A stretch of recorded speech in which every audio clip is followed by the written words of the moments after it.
been accused of practicing medicine without a license. It's a very grave charge, son. Are you aware that it's unlawful to practice medicine without a medical license? Yes, sir, I am. Are you aware that running a medical clinic without the proper licensing can place both you and the public in a great deal of danger? Is a home a clinic, sir? If you are admitting patients and treating them, physical location is irrelevant. Yes, sir. Will you define treatment for me? Yes, treatment would be defined as the care of a patient seeking medical attention. Have you been treating patients, Mr. Adams? Well, sir, I live with several people. They come and go as they please. I offer them whatever help I can. Mr. Adams, have you or have you not been treating patients at your ranch? Everyone who comes to the ranch is a patient, yes. And every person who comes to the ranch is also a doctor. I'm sorry.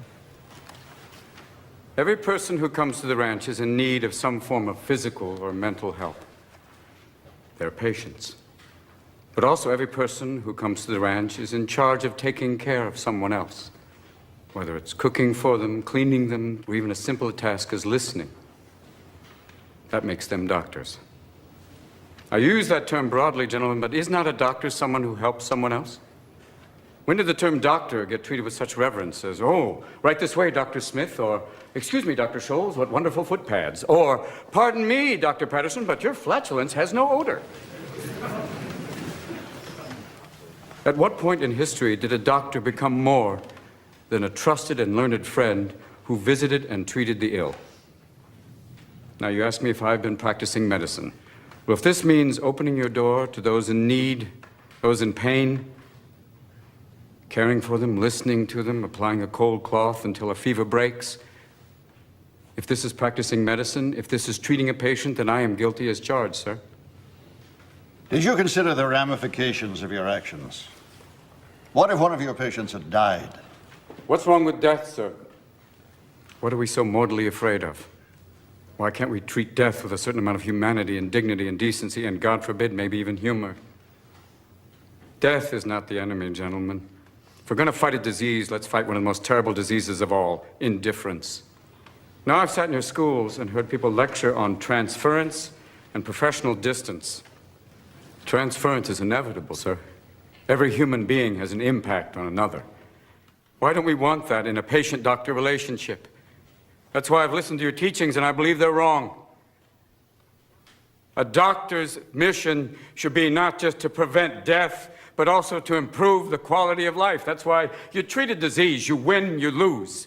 You treat a person, I guarantee you'll win. Now, here today, this room is full of medical students. Don't let them anesthetize you. Don't let them numb you out to the miracle of life. Always live in awe of the glorious mechanism of the human body. Let that be the focus of your studies and not a quest for grades, which will give you no idea what kind of doctor you will become. Mr. Adams, please turn and don't address wait the till board. you're on the ward to get your humanity back. Start your interviewing skills now. Start talking to strangers. Talk to your friends. Talk to wrong numbers. Talk to everyone. Mr. Adams. And cultivate friendships with those amazing people standing in the back of the room. Nurses, they can teach you. They've been with people every day. They wade through blood and shit. They have a wealth of knowledge to share with you. And so do the professors you respect, the ones who are not dead from the heart up.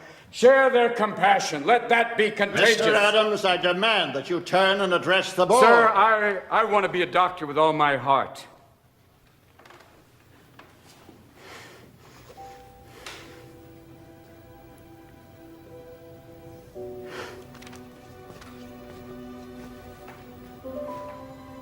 I wanted to become a doctor so I could serve others. And because of that, I've lost everything. But I've also gained everything. I've shared the lives of patients and staff members at the hospital. I've laughed with them. I've cried with them. This is what I want to do with my life. And as God is my witness, no matter what your decision today, sir, I will still become the best damn doctor the world has ever seen. Now, you have the ability to prevent me from graduating. You can keep me from getting the title and the white coat.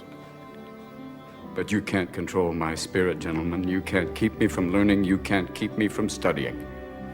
So you have a choice. You could have me as a professional colleague, passionate, or you can have me as an outspoken outsider, still adamant. Either way, I'll probably still be viewed as a thorn. But I promise you one thing. I am a thorn that will not go away. Is that all? I hope not, sir.